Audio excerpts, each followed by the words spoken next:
Good morning विद्यार्थी मित्रों। प्रकरण नंबर 3 लेक्चर नंबर 4 शुरुआत करवा माटे आपणे आजे जई रह्या छीए। मित्रों, आजना आ लेक्चर में आपणे समूह अने आवर्तना तत्वोनी इलेक्ट्रॉनीय रचना ने समझीशुं। समूह अने आवर्त में तत्वोनी इलेक्ट्रॉनीय रचना ने समझीशुं। मित्रों, प्रकरण नंबर 2 में इलेक्ट्रॉनीय रचना तमे सीखीने आव्या छो। तो इलेक्ट्रॉनीय रचना एटले शुं?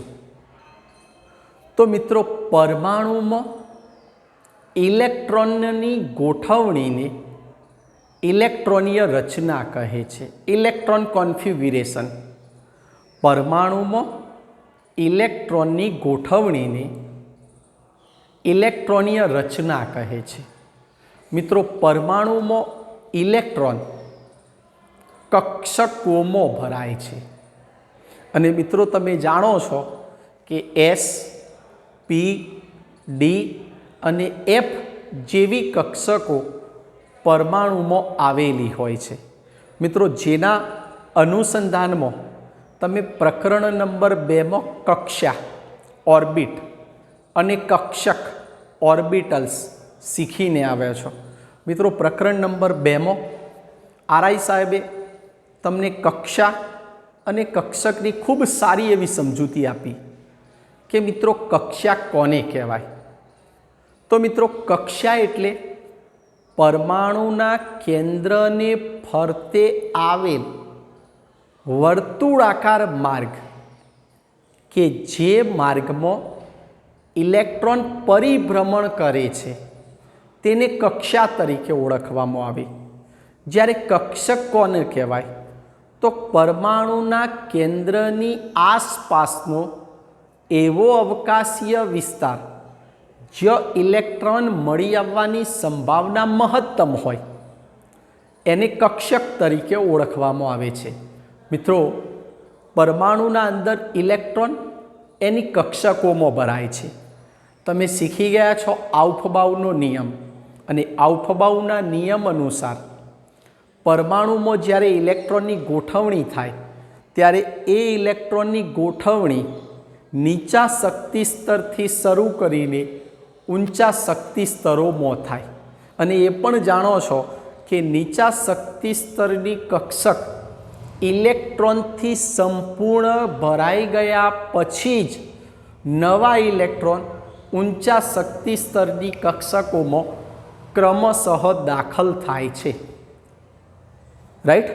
हवे मित्रों, महत्वनी बात कि एनी साथे साथे ए प्रकरण में तमे मुख्य क्वॉन्टमांक एन पण सीखीने आव्या छो।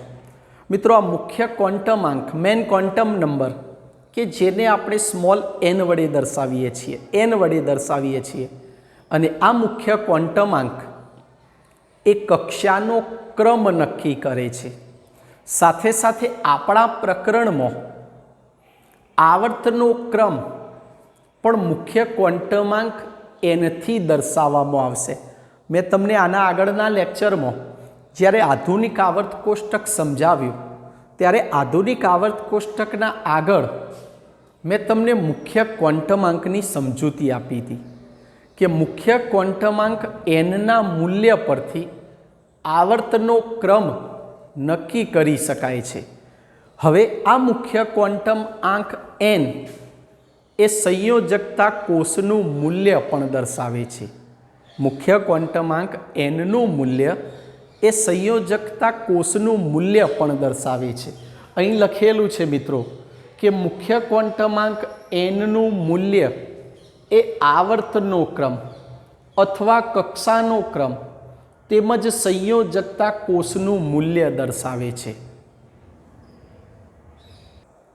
तो आ मित्रों, मुख्य क्वॉन्टमांक एननु मूल्य ए आवर्तनो क्रम, कक्षानो क्रम अने संयोजकता कोषनु मूल्य दर्शावे छे। मित्रों, केवी रीते? एक उदाहरण थी समझिए, सिंपल अने सरल उदाहरण थी। मित्रों, સોડિયમ પરમાણુ ક્રમાંક 11। જોજો મિત્રો, ખાલી સમજીએ પછી બધા આવર્તની ચર્ચા કરીએ। સોડિયમનો પરમાણુ ક્રમાંક 11, જ્યારે એની ઇલેક્ટ્રોનીય રચના લખો છો 1s2 2s2 2p6 3s1 લખો છો ને મિત્રો। તમે સોડિયમની ઇલેક્ટ્રોનીય રચના લખી 1s2 2s2 2p6 3s1।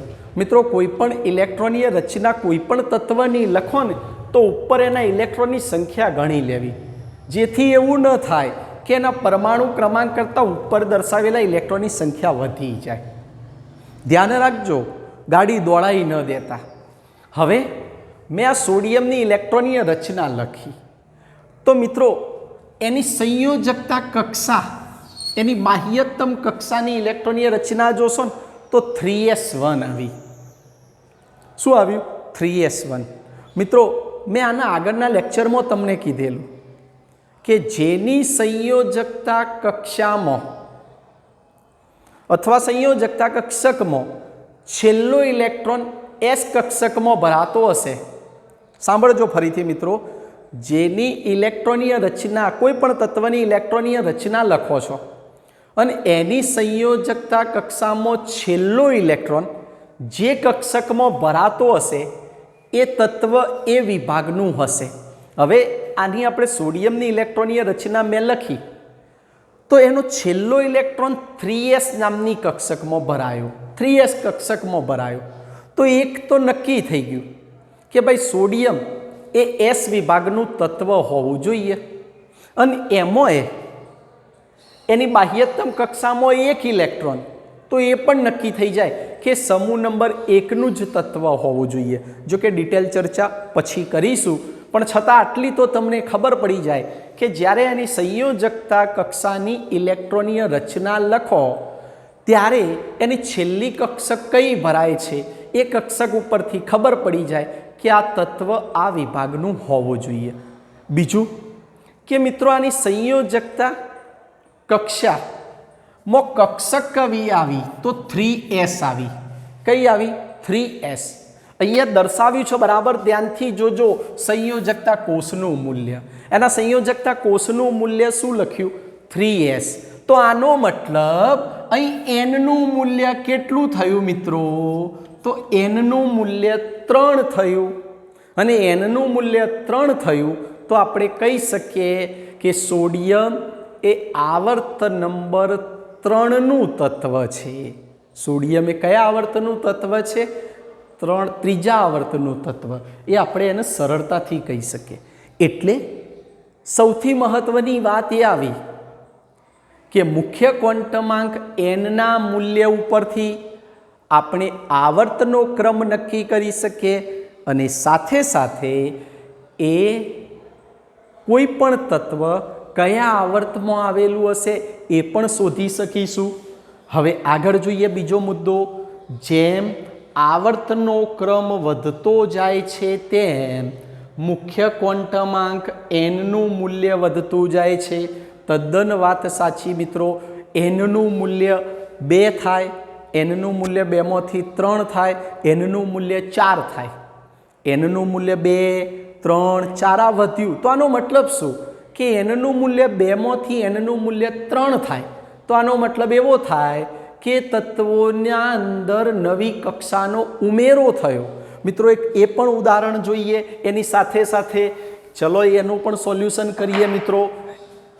nનું મૂલ્ય 2 અને nનું મૂલ્ય 3। nનું મૂલ્ય 2 માટે પસંદ કરું છું તત્વ લિથિયમ, જેની પરમાણુ ક્રમાંક 3। nનું મૂલ્ય 3 માટે પસંદગી કરી સોડિયમ, પરમાણુ ક્રમાંક 11।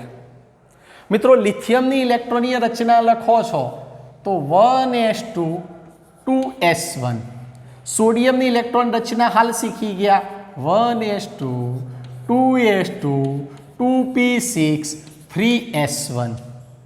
મિત્રો હવે તમને એક્ઝેક્ટલી ખબર પડી ગઈ હશે કે આની સંયોજકતા કોષની રચના થઈ ત્યારે 2s કક્ષક આવી, આની સંયોજકતા કોષના અંદર 3s કક્ષક આવી। હમણાં હાલ જ મેં તમને શીખવાડ્યું કે અહીં 3s કક્ષક આવી તો ઇઝીલી ખબર પડી ગઈ કે એનનું મૂલ્ય કેટલું છે 3. અહીં એનનું મૂલ્ય શું લખશો તો એનનું મૂલ્ય 2. એટલે તમને એની ઇલેક્ટ્રોનની રચના ઉપરથી એક તો ખબર પડી ગઈ કે આ તત્વ આ આવર્તમાં આવેલું છે. પણ મિત્રો સૌથી મહત્વની વાત કે લિથિયમ માટે એનનું મૂલ્ય 2. આનો મતલબ કે લિથિયમની રચનામાં 2 કક્ષાઓ આવેલી છે, જ્યારે સોડિયમની રચનાના અંદર કેટલી કક્ષાઓ આવેલી છે 3. તમે લિથિયમની સરળ ઇલેક્ટ્રોન રચના શું લખતા હતા 2 1. સોડિયમની શું લખતા હતા 2 8 1. 10મા ધોરણમાં આવું લખતા હતા. એટલે તમે તરત જ કહેતા કે ભાઈ લિથિયમના પ્રથમ કક્ષામાં 2 ઇલેક્ટ્રોન અને બીજી કક્ષામાં 1 ઇલેક્ટ્રોન. સોડિયમની પ્રથમ કક્ષામાં 2, બીજીમાં 8, ત્રીજીમાં 1. એટલે તરત તમે કહેતા કે સોડિયમમાં 3 કક્ષાઓ આવેલી, જ્યારે લિથિયમમાં 2 કક્ષાઓ આવેલી. એટલે એના ઉપરથી નક્કી કરી શકાય કે જેમ એનનું મૂલ્ય વધતું જાય છે એમ કક્ષાઓની સંખ્યા વધતું જાય. મેં અહીંયા પણ લખ્યું કે જેમ આવર્તનો ક્રમ વધતો જાય એમ મુખ્ય ક્વોન્ટમાંક એનનું મૂલ્ય વધતું જાય. લિથિયમ એ બીજા આવર્તમાં આવેલું તત્વ, સોડિયમ એ ત્રીજા આવર્તમાં આવેલું તત્વ. લિથિયમ માટે એનનું મૂલ્ય 2 થયું, સોડિયમ માટે એનનું મૂલ્ય 3 થયું.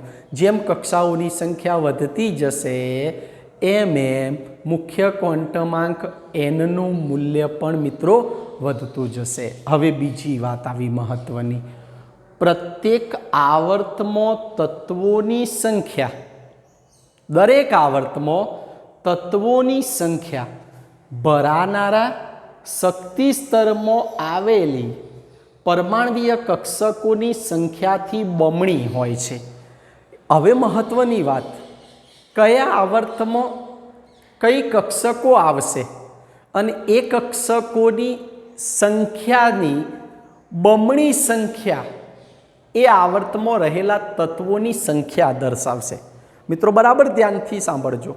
આપણે એવું બોલી ગયા આગળના લેક્ચરમાં કે પ્રથમ આવર્તમાં 2 તત્વો, બીજા અને ત્રીજા આવર્તમાં 8 તત્વો, ચોથા આવર્તમાં 18 તત્વો, પાંચમા આવર્તમાં 18 તત્વો, છઠ્ઠા અને સાતમા આવર્તમાં 32 તત્વો. આનો અર્થ શું થયો કે તમે આવર્તમાં જેમ જેમ નીચે આવ્યા, મુખ્ય ક્વોન્ટમાંક એનનું મૂલ્ય વધતું ગયું, એમ આવર્તમાં તત્વોની સંખ્યા પણ વધતી ગઈ. હવે એ પણ એનું ઉદાહરણ લઈને મિત્રો જોઈએ કે કેવી રીતે નક્કી થશે. મિત્રો એનનું મૂલ્ય હું અહીંયા લખું છું 1, પહેલો આવર્ત. એનનું મૂલ્ય 2, બીજો આવર્ત. એનનું મૂલ્ય 3, ત્રીજો આવર્ત. ખાસ જોજો મિત્રો, સાંભળજો, શીખીશું હજી ડિટેલ ચર્ચા. હવે એનનું મૂલ્ય 1, મિત્રો આના અંદર ફક્ત એસ પ્રકારની જ કક્ષક આવી. એનનું મૂલ્ય 2, અહીંયા એસ અને પી પ્રકારની કક્ષક આવશે. એનનું મૂલ્ય 3, અહીંયા પણ એસ અને પી પ્રકારની કક્ષક આવશે. મિત્રો સાંભળજો, એન બરાબર 1 માટે એકલી એસ કક્ષક જ આવશે. એન બરાબર 2 માટે એસ અને પી કક્ષક. એન બરાબર 3 માટે એસ અને પી કક્ષક. પણ મિત્રો અહીં એનનું મૂલ્ય 1 હોય તો અહીંયા ફક્ત ને ફક્ત 1s પ્રકારની જ કક્ષક આવશે. એનનું મૂલ્ય 2 તો અહીંયા 2s અને 2p પ્રકારની કક્ષકો આવશે. એનનું મૂલ્ય 3 તો 3s અને 3p પ્રકારની કક્ષકો આવશે.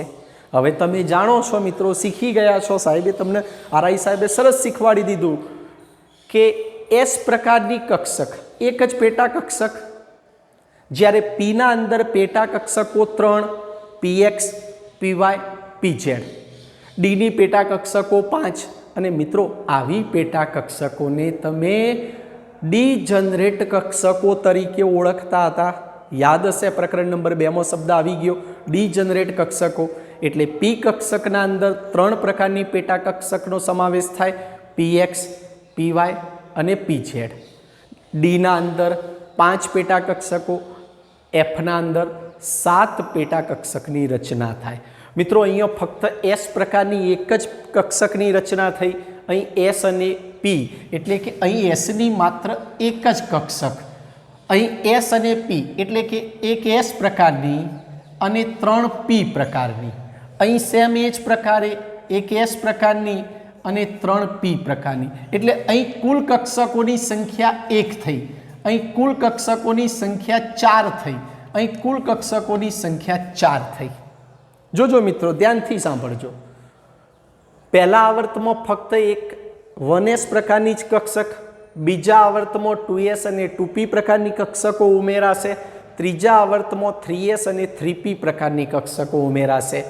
s પ્રકારની કક્ષક એક જ, અહીં p પ્રકારની પેટા કક્ષકો 3, p પ્રકારની પેટા કક્ષકો 3.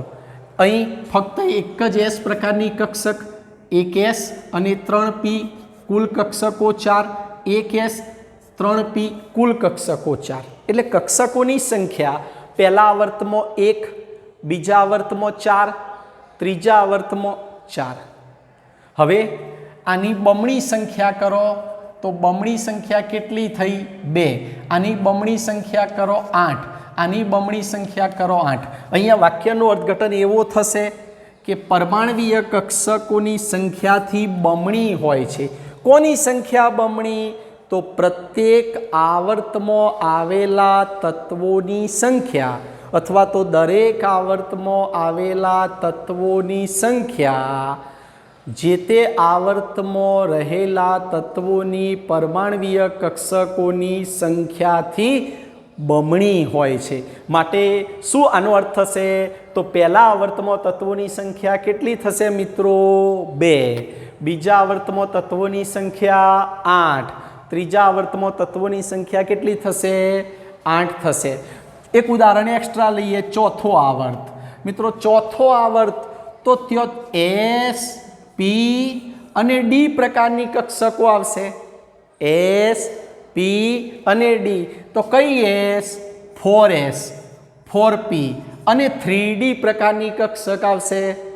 4S, 4p અને 3D પ્રકારની. મિત્રો S પ્રકારની કક્ષક 1, P પ્રકારની પેટા કક્ષકો 3, D પ્રકારની પેટા કક્ષકો 5. 5 ને 3 8 ને 1 9. તો એના કરતાં બમણી સંખ્યા કેટલી થશે? 18. તો આનો મતલબ એવો થયો કે ચોથા આવર્તમાં તત્વોની સંખ્યા કેટલી થઈ ગઈ? તો ચોથા આવર્તમાં તત્વોની સંખ્યા થઈ ગઈ 18. યાદ રાખો, ફરીથી બોલું છું હું, દરેક આવર્તમાં કક્ષકોની સંખ્યાથી બમણી સંખ્યાના તત્વોની સંખ્યા સમાયેલી હોય છે.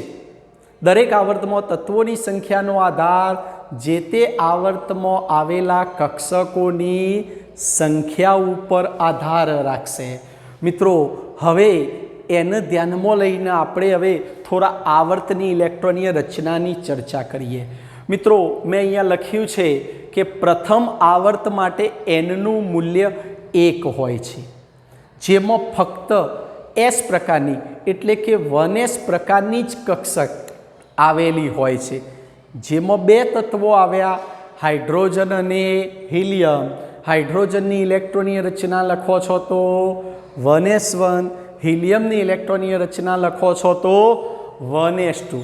અને મિત્રો તમે બધા જાણો છો કે 1s1 અને 1s2 પહેલી કક્ષાની ઇલેક્ટ્રોનીય રચના પૂરી થાય, કક્ષક ભરાઈ ગઈ S કક્ષક ઇલેક્ટ્રોનથી સંપૂર્ણ, ત્યારે K કોષની રચના પૂર્ણ થઈ કહેવાય.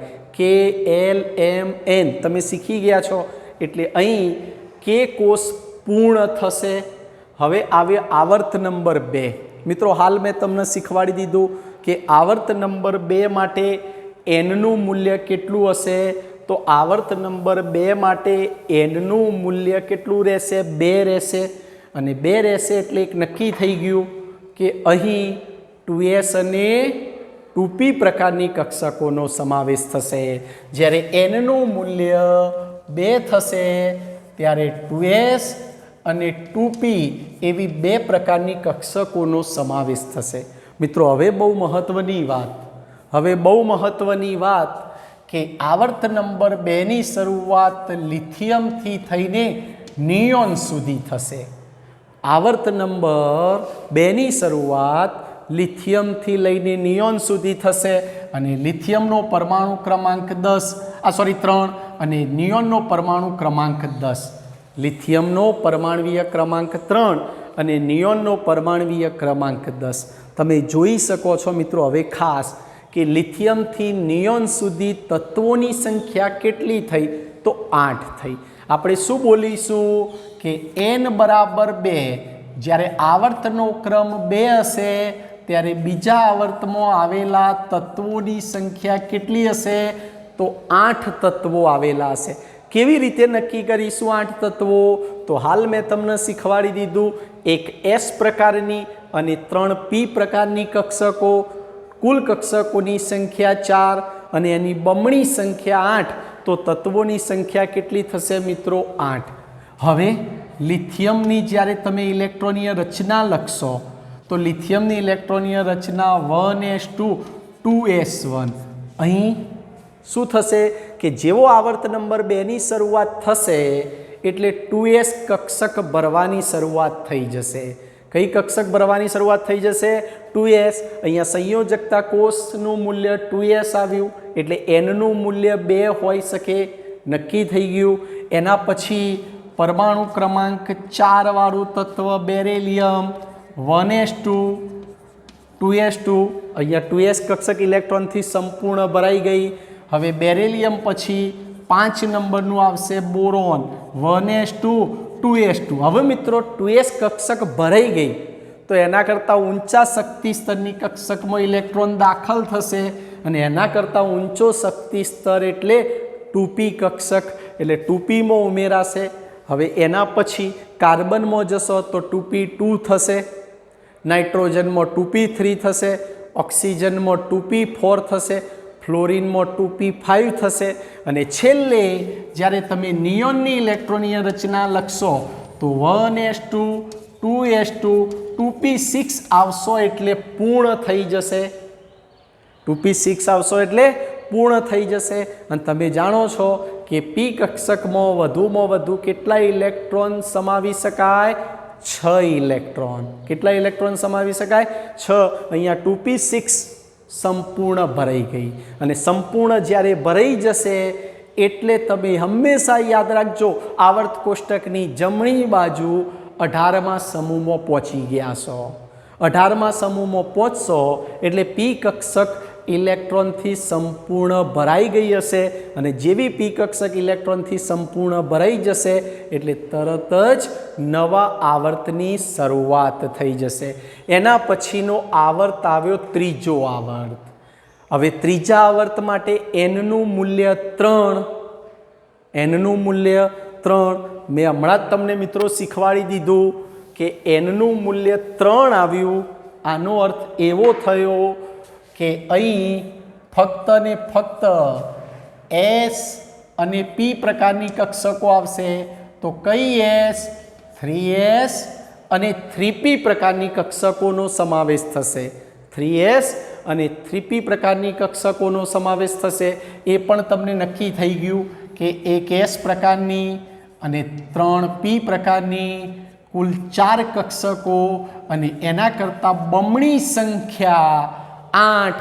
તો આનો અર્થ એવો થયો કે આવર્ત નંબર 3માં તત્વોની સંખ્યા કેટલી થશે? 8. અને મિત્રો આવર્ત નંબર 3ની શરૂઆત પરમાણુ ક્રમાંક 11 વાળું તત્વ સોડિયમથી લઈને પરમાણુ ક્રમાંક 18 વાળું તત્વ આર્ગોને પૂર્ણ થશે. ફરીથી સાંભળજો મિત્રો, આવર્ત નંબર 3ની શરૂઆત પરમાણુ ક્રમાંક 11 સોડિયમથી શરૂ કરીને 18 નંબર આર્ગોન સુધી ચાલશે. હવે મિત્રો સોડિયમની ઇલેક્ટ્રોનીય રચના હમણાં હાલ જ શીખી ગયા. 1s2 2s2 2p6. મિત્રો હમણાં જ મેં કહ્યું હતું કે 2p6 જ્યારે આવશે ત્યારે આવર્તનો ક્રમ એના પછી બદલાઈ જશે અને 2p6 કરતાં ઊંચા શક્તિ સ્તરની કક્ષક આવી 3s એટલે છેલ્લો ઇલેક્ટ્રોન 3s કક્ષકમાં ભરાશે અને 3s કક્ષકમાં ભરાયો એમાં છેલ્લો ઇલેક્ટ્રોન s કક્ષકમાં ભરાયો એટલે નક્કી થઈ ગયું કે આ તત્વ એસ વિભાગનું તત્વ હશે. એના પછી આવશે મેગ્નેશિયમ, તો મેગ્નેશિયમમાં અહીંયા શું થશે 3s2 અને મેગ્નેશિયમ પૂરું થશે એટલે 13 નંબરનું કોણ આવશે એલ્યુમિનિયમ. ચલો મિત્રો મારી સાથે બોલો 1s2 2s2 2p6 3s2. હવે શું આવશે મિત્રો? તો હવે દાખલ થશે ઇલેક્ટ્રોન 3p કક્ષકમાં. હવે એ પણ નક્કી થઈ ગયું કે એલ્યુમિનિયમની ઇલેક્ટ્રોનીય રચનામાં છેલ્લો ઇલેક્ટ્રોન p કક્ષકમાં ભરાયો. તો આનો અર્થ એવો થયો કે એલ્યુમિનિયમ એ p બ્લોકનું તત્વ હોવું જોઈએ, p વિભાગનું તત્વ હોવું જોઈએ. અને એ જ પ્રમાણે છેલ્લે તમે પહોંચશો 18 નંબર આર્ગોન પર. ચલો મિત્રો મારી સાથે બોલો 1s2 2s2 2p6 3s2 3p6. આવ્યું 3p6. સમજણ પડી ગઈ કે 3p6 એ પહોંચી ગયા એટલે તમે 18મા સમૂહમાં પહોંચી ગયા અને અહીં કક્ષક ઇલેક્ટ્રોનથી સંપૂર્ણ ભરાઈ ગઈ એટલે શરૂઆત થશે નવા આવર્તથી. મિત્રો આટલા સુધી સમજણ પડી ગઈ હશે. એક વખતે આનો સ્ક્રીનશોટ લઈ લો અને સમજી લો.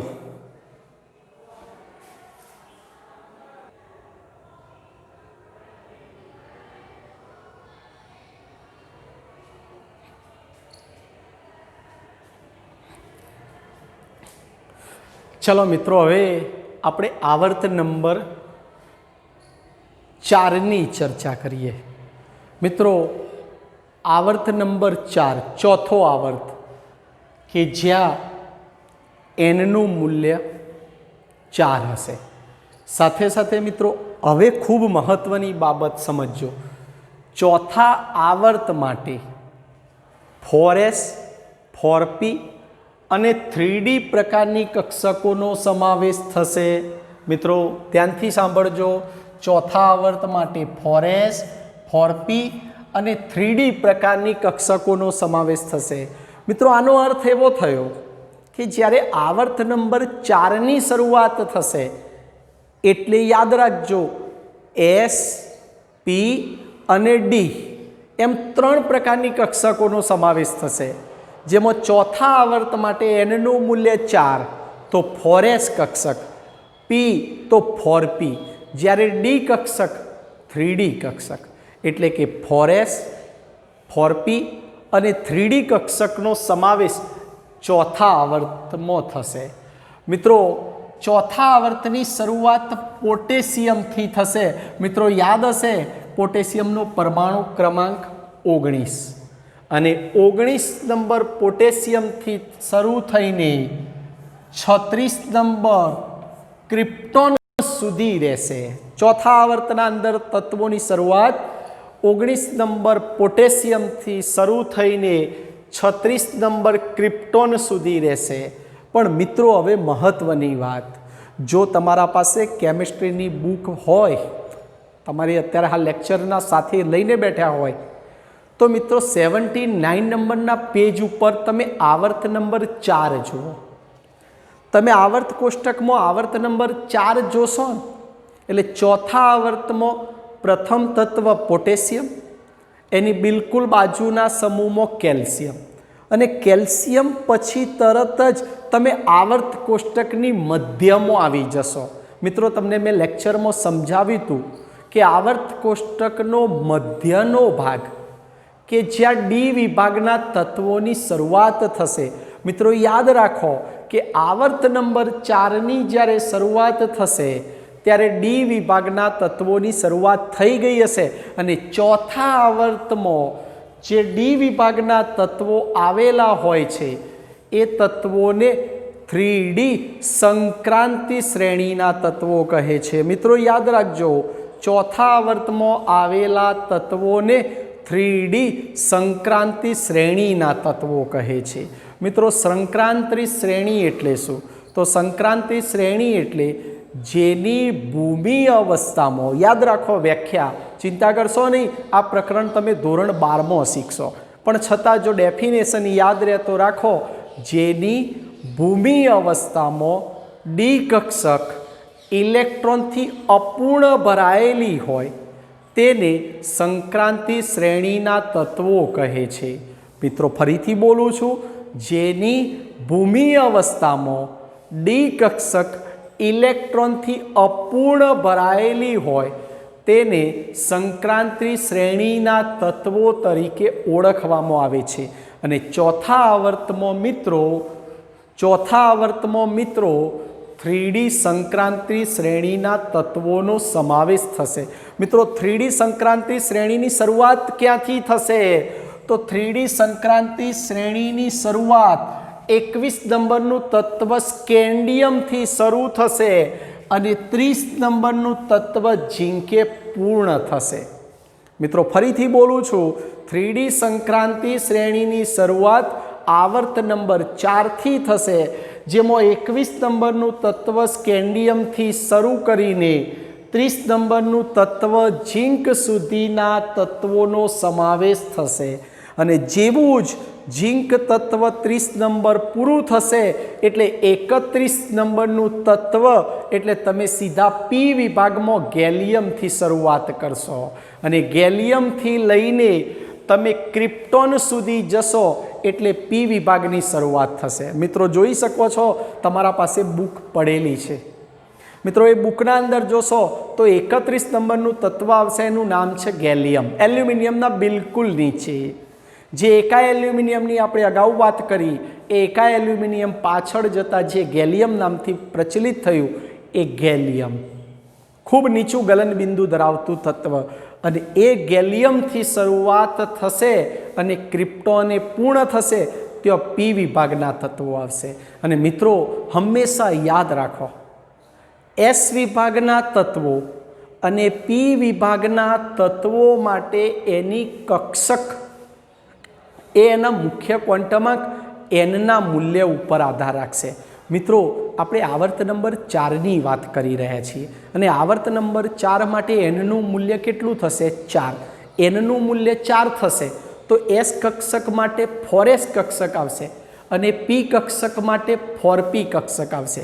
જ્યારે ડી કક્ષક માટે 3D કક્ષક આવશે। એના સામાન્ય ઇલેક્ટ્રોન રચનાની ચર્ચા પછી કરીશું ડી વિભાગની આવતા લેક્ચરોમાં।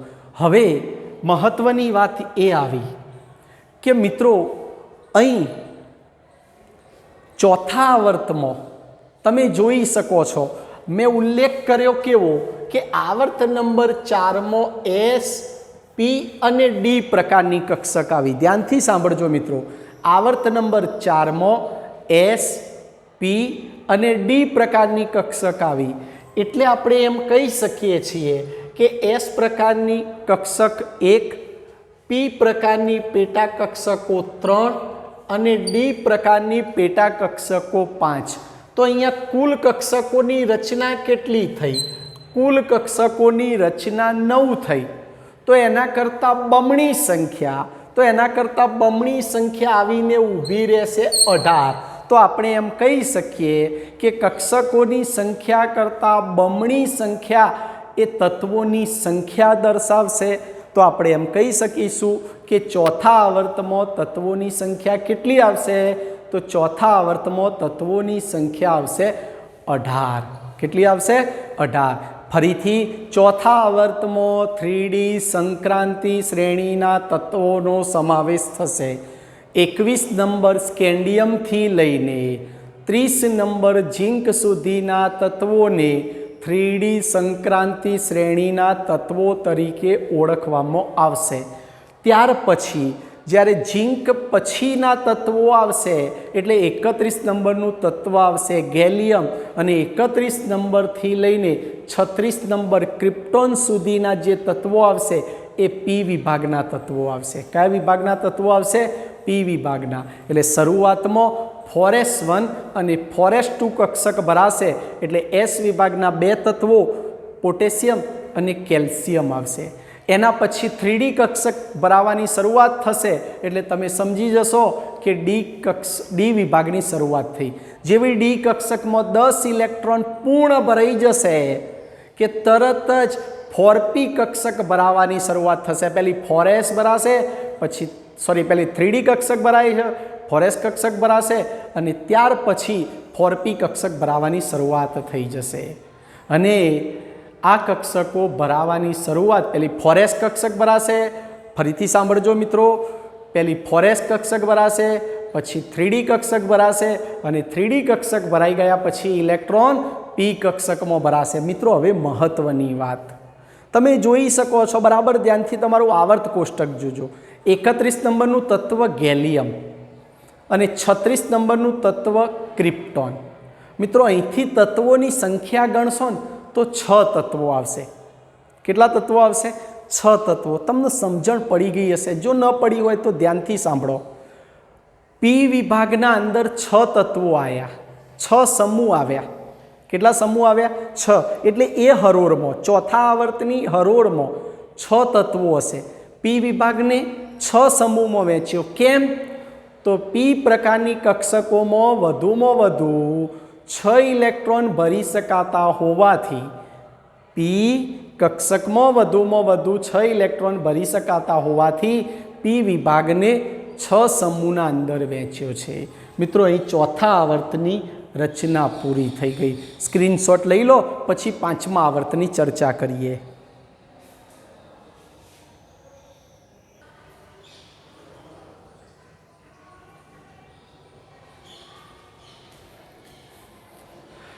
ચલો મિત્રો, હવે 5મા આવર્તની આપણે ચર્ચા કરીએ. આવર્ત નંબર 5. મિત્રો આવર્ત નંબર 5 માટે એનનું મૂલ્ય 5 થશે. હવે ખાસ જોજો મિત્રો, આ આવર્તના અંદર 5s 4d અને 5p કક્ષકોની શરૂઆત થશે કે જેના અંદર ઇલેક્ટ્રોન દાખલ થશે. મિત્રો આ આવર્તની શરૂઆત 37 નંબરનું તત્વ રૂબિડિયમથી શરૂ કરીને 54 નંબરનું તત્વ ઝેનોન સુધી રહેશે. મિત્રો ધ્યાનથી સાંભળજો, આ આવર્તની શરૂઆત 37 નંબરનું તત્વ રૂબિડિયમથી શરૂ કરીને 54 નંબર ઝેનોન સુધી રહેશે. મિત્રો આ રચના જે મેં સમજાવી હતી એ જ પ્રમાણે કે અહીં ભાઈ 5s 5p અને 4d કક્ષકોનો સમાવેશ થયો. એક s પ્રકારની, 3p પ્રકારની અને 5d પ્રકારની કુલ કક્ષકોની સંખ્યા થઈ 9. માટે એની સંખ્યાથી બમણી સંખ્યા તત્વોની બની 18. તો આપણે કહી શકીશું કે આવર્ત નંબર 5માં 18 તત્વો આવ્યા. પણ મિત્રો જ્યારે આવર્ત નંબર 5 આવશે ત્યારે આવર્ત નંબર 5ની અંદર 37 નંબર રૂબિડિયમ અને 38 નંબરનું તત્વ આવશે સ્ટ્રોન્સિયમ. અને સ્ટ્રોન્સિયમ પછી તરત જ ડી વિભાગની શરૂઆત થશે. મિત્રો આ જે ડી વિભાગની શરૂઆત થશે તો તમે બુકમાં જોઈ શકો છો, 39 નંબરનું તત્વ આવશે યટ્રિયમ. 39 નંબરનું તત્વ યટ્રિયમ અને એ જગ્યાએ 48 નંબરનું તત્વ આવશે કેડમિયમ. અહીં 39 નંબર યટ્રિયમથી શરૂ કરીને 48 નંબર કેડમિયમ સુધી 10 તત્વો આવ્યા. મિત્રો એ પણ હું ફરીથી કહું તમને કે ડી વિભાગના અંદર તત્વોની સંખ્યા 10 હશે. તમે જોઈ શકો છો કે ડી વિભાગના તત્વોમાં આડી હરોળમાં 10 તત્વો ગોઠવાયા. શા માટે? તો ઇઝીલી તમને ખબર પડી ગઈ કે ડી કક્ષકને જનરેટ કક્ષકો 5, ડી જનરેટ કક્ષકો 5.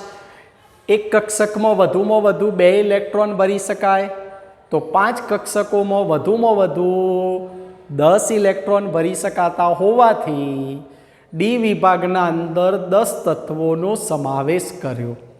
જે હમણાં મેં કીધું કે પી કક્ષકમાં વધુમાં વધુ 6 ઇલેક્ટ્રોનનો સમાવેશ થતો હોવાથી પી વિભાગને 6 સમૂહમાં વહેંચ્યો. એમ ડી વિભાગના અંદર ડી કક્ષકમાં વધુમાં વધુ 10 ઇલેક્ટ્રોન ભરી શકાતા હોવાથી આપણે ડી વિભાગને 10 સમૂહના અંદર વહેંચણી કરી. એટલે કે સમૂહ નંબર 3થી લઈને સમૂહ નંબર 12 સુધીના તત્વોને ડી વિભાગના તત્વો, અને જેવું 48 નંબરનું તત્વ પૂરું થશે ત્યારે 49 નંબરનું તત્વ ઇન્ડિયમ આવશે.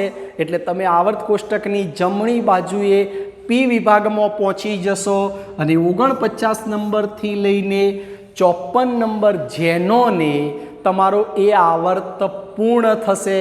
એ આવર્ત શું થશે? પૂર્ણ થશે. એટલે કે 49 નંબરથી 54 સુધી કુલ 6 તત્વોનો સમાવેશ પી વિભાગમાં થશે. કયા વિભાગમાં થશે મિત્રો? પી વિભાગમાં થશે. એમ ચોથા આવર્તના પાંચમા આવર્તમાં આવેલા જે ડી વિભાગના તત્વો હશે એને 4D સંક્રાંતિ શ્રેણીના તત્વો તરીકે ઓળખાશે. કયા કહેવાશે? 4D સંક્રાંતિ શ્રેણીના તત્વો. ત્યાં 4D કક્ષક ભરાવાની શરૂઆત થશે. મિત્રો, આ લેક્ચર અહીંયા સુધી રાખીએ છીએ. આવર્ત નંબર 6 અને આવર્ત નંબર 7ની ચર્ચા આપણે આના પછીના લેક્ચર નંબર 5માં કરીશું.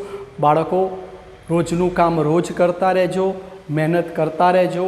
કોઈ પણ તકલીફ કોઈ પણ વિષયમાં હોય તો તમે જે તે સરને ફોન કરીને પણ પૂછી શકો છો. પણ રોજનું કામ રોજ કરો, સારી મહેનત કરો, સારું પરિણામ લાવો. એ જ કોન્સેપ્ટ બેઝ પણ તૈયાર કરતા રહો. સાથે સાથે તમારા પાસે જે સંદર્ભ પુસ્તક હોય એના પણ સોલ્યુશન કરતા રહો. જે ક્વેરી હોય એ ભેગી કરી રાખજો. જ્યારે સ્કૂલ શરૂઆત થાય ત્યારે એ બધી ક્વેરી જે તે સર પાસે સોલ્યુશન કરાવજો. ઓકે બાળકો.